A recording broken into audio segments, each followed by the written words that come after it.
Hi there, it's Hélène with another video, and I am here to report back on the 6 palettes that you chose for me over the last couple of weeks. I have 3 face palettes and 3 eyeshadow palettes to talk about. I figured we would go from the least complicated to the most complicated, so I'm going to go with a 3-pan face palette and move from there. I hope that makes sense to you. Now, the first one is one that I used in most looks, and that is the Hourglass Ambient palette. It's a very shiny palette. You see my ring light, and this is what it looks like on the inside. And it got quite powdery. You can see the mirror. It's very powdery. But here's how I used it. I swirled my brush into all 3, and when I say swirled, really went very lightly because this can be very shiny powder if you use too much. I use this as a finishing powder to give myself just a little bit of glow, and I do have it on right now, and hopefully you can see just kind of a nice sheen. This palette is good in my opinion for a couple of to use in a couple of ways. So one is I use all 3 kind of very, very lightly brushed across, and then just use the combination of all 3 to finish. I also will use this middle one as kind of a highlighter on my nose, a Cupid's bow, and maybe a little bit on my forehead just to highlight the high points of those areas. And then when it comes to these 2, one you'll see this one up here, Radiant Light, is quite a bit lighter than this one. So this one I will use to lighten up the cheek area if I'm being very precise. And then this one I use more as a highlighter. So it's a brighter powder, and it's nice in a highlight to highlight for an evening look. That is my preference for this one. It's called, well, there you go. It's called Dim Light. So obviously I'm using it for the right reasons. I usually just look at the palette and I don't pay attention to the names back here. So yeah, Dim Light is if you want kind of a romantic, nice glow, it does a good job. So just kind of on the cheekbone, a little bit on the forehead, a little bit, if you don't have too prominent of a chin, I tend to have a prominent chin, you might want to use a little bit on the jawline and chin.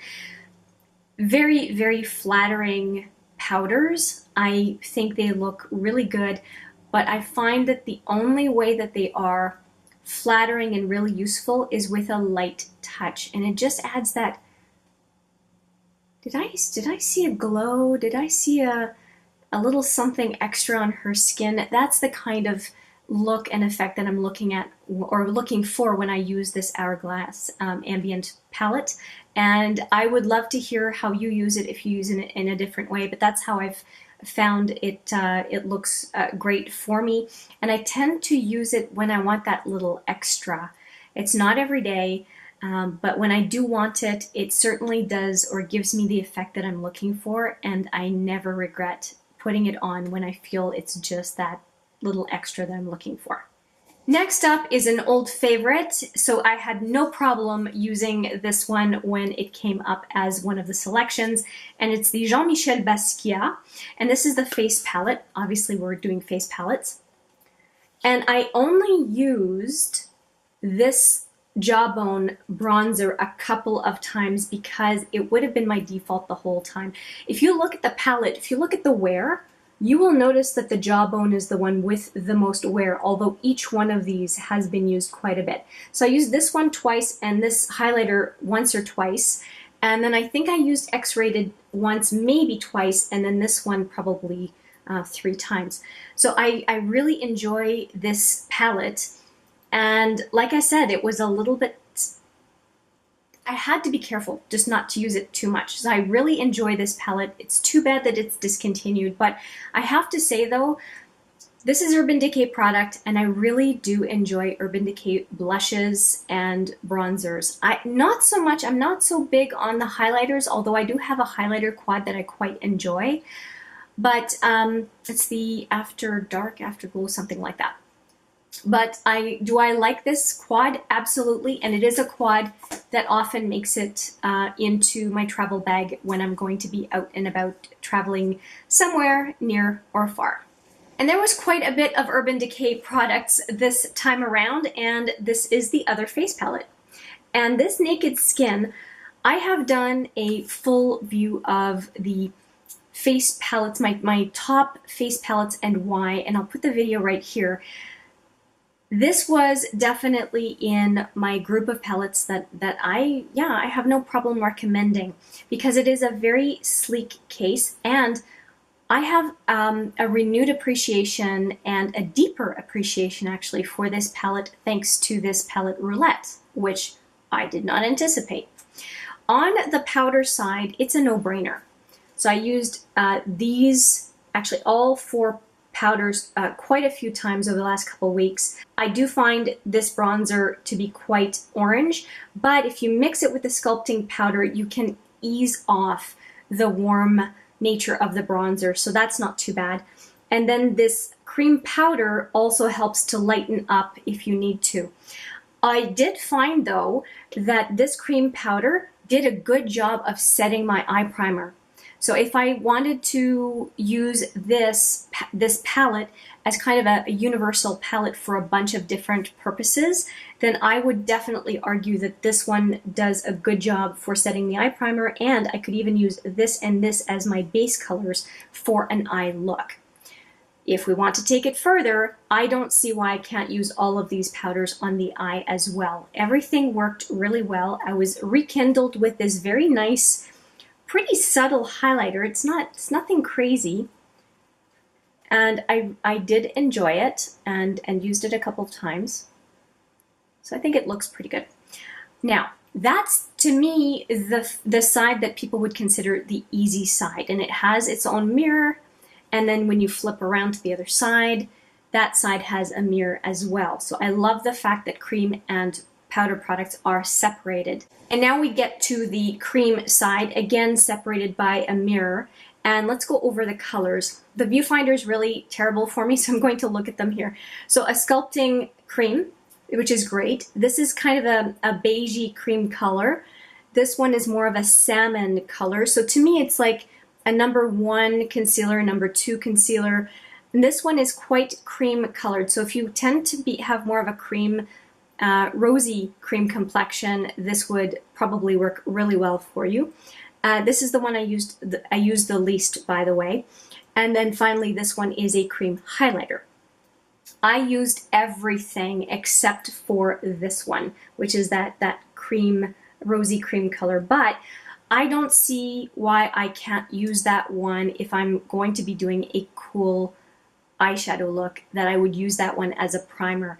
I was surprised at how I was able to use these. I used these two as my #1, so under the eye and around my nose concealers, and it worked really well. I used this Sculpt cream as the way to chisel my jaw and also around my temples. That worked really well.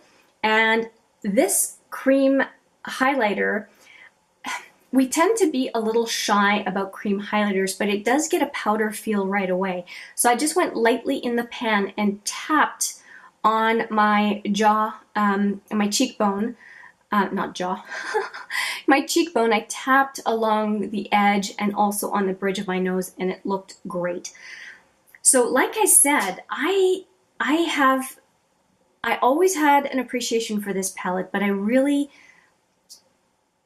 pushed myself to use it in new and innovative ways. And this is, I won't promise, but I'm pretty sure I'm going to be taking this on a 5-day trip in September and have it as my eye primer, eye setter, all my face makeup requirements as far as base makeup requirements. I think I have it pretty much covered with this. Now, who knows? I might try another palette as I'm going through this palette Roulette, and you're going to keep picking things for me. Who knows? This one may get dethroned as far as, and who knows? The recency effect has some effect on me, obviously, but boy, am I happy with this palette.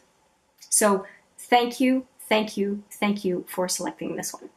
We have done face palettes, now we are on to eyeshadow palettes, and I will talk about the one that I used the least, and it was, surprisingly enough, my palette, that palette for 2019. Just going to get rid of the brush. And I thought that I was going to go into these cooler tones this time around, and I really didn't. That's where I thought I was going because I really wanted to use this eggplant color. And I think it was a factor of the other two palettes that were chosen that have a lot of warmer tones, and I just didn't want to do so much color in the last couple of weeks. So here is what I used the most. I used wheat, I used suede, and I used black plum and, Sumatra and blackberry. So really this bottom row and this one. And I think that's about it. Yes, it is. Yes, it is. Often I'll go between this one and wheat. So this one is tonal and wheat, but I really stuck to this one for some reason. And that's funny because I don't really want to use the big pan because it doesn't really show progress like a smaller pan does, but maybe using it as part of the palette Roulette, I felt like I had permission to go into whichever color. And it's just interesting to me which colors I went for what it's worth. And I probably stayed away from this one, which is Spice, just because of the quad of the month that I was using that had a very, very similar brown. And it's called, the one I was using was Vibrant. I just didn't want to use a color that I was already using in another palette, if that makes sense. So yeah, that's how I used this one. So now I'll show you why I was using warmer tones, because I was complementing other palettes, and I ended up getting, second choice here was selection was the Coral Obsessions by Huda Beauty. And I ended up using both duochromes in 2 different looks and really enjoying it. I did a look focused very much on the yellow, and that was a request by Steph. And hopefully she was happy with what I came up with here. And I really enjoyed using these colors across here.